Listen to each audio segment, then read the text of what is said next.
আরিফুল ইসলাম রাজীব একটা কমেন্টস করছেন, আপু তালাক হয়ে গেছে কিন্তু নতুন করে আবার আনতে চাইলে পুরানো কাবিনটা দিয়ে আবার নতুন করে বিয়ে বসতে পারবো? কারণ দুই জনে ভুল বোঝাবুঝির কারণে তালাক হয়। আর 5 বছরের মেয়ে বা দিকে চাইয়া, তাই তালাক হবার পরে দুইজনে একসাথে হইতে চাইলাম।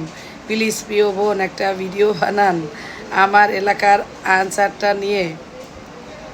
কারণ পুরনো বিয়ে করার সময় যে কাবিনটা ছিল সেটা দিয়া বিয়া করতে পারবো কি না? প্লিজ বোন আনসারটা ভিডিও চাই। আচ্ছা, আনসারের ভিডিও চাই। ওকে, শুনেন, অবশ্যই আপনি পুরনো কাবিন দিয়ে বিয়ে করতে পারবেন, কিন্তু একটু একটু একটু একটু একটু নতুন করতে হবে। সেটা হলো পুরনো কাবিনে যা ছিল, যেভাবে ছিল ওইভাবেই আপনি আবার কাজীকে দিয়ে ওই কাবিননামাটা দিবেন, যে আমার এই কাবিননামায় যেভাবে যেভাবে আছে সমস্ত ওইভাবেই দিবেন হুবহু।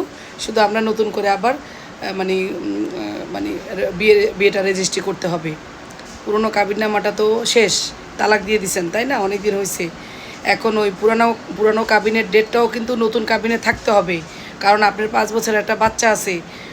ওই পুরনো কাবিন যদি না শো করেন, পুরনো কাবিনের বিয়ের ডেট যদি না দেন, বাচ্চাটা আবার ঝামেলা হয়ে যাব, পরবর্তীতে আর ভবিষ্যৎ মানে অন্ধকার। এই জন্য পুরানা কাবিনে যা যা আছে যে ওইটা দিবেন, এবং ওই যে আপনারা যে পূর্বে বিয়ে বসছিলেন সেটাও এই কাবিননামায় থাকতে হবে, ঠিক আছে? আর দেন মোট যা আছে সেটাই বসাইতে পারবেন, কোনো ঝামেলা নাই।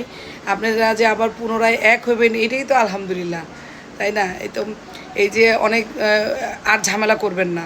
বউকে একটু ভালো করে বুঝাইবেন, নিজেও বুঝবেন যে আসলে সাংসারিক লাইফ যার ঝামেলা, তার তো পুরা জীবনটাই ঝামেলা। সংসার সুখ তো আনাম দুনিয়াই সুখ, আমি মনে করি। আমার সংসারে অশান্তি, আমার পুরা দুনিয়াটাই অশান্তি। কারো কোনো কিছুতে আপনি দেখবেন শান্তি পাবেন না। ঘর ঠিক আছে, আল্লাহর দুনিয়ার সব কিছু ঠিক।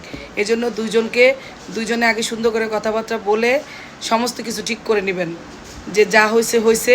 নেক্সটে যেটা নিয়ে আপনাদের ঝামেলা হয়েছে সেই জিনিসটা ভালো করে ক্লিয়ার করে নেবেন, এবং কাজী দিয়ে নতুন করে বিয়ে বসবেন, মানে কাবিন রেজিস্ট্রি করবেন। অবশ্যই পুরনো কাবিনে যা আছে সেগুলো দিতে বলবেন, এবং ওই তারিখটাও বসাতে বলবেন যে পূর্বে আপনাদের যে বিয়ে হয়েছিল, যেহেতু একটা বাচ্চা আছে। আশা রাখি বুঝতে পারছেন, আর যদি না বুঝেন আমাকে জানাবেন। ধন্যবাদ।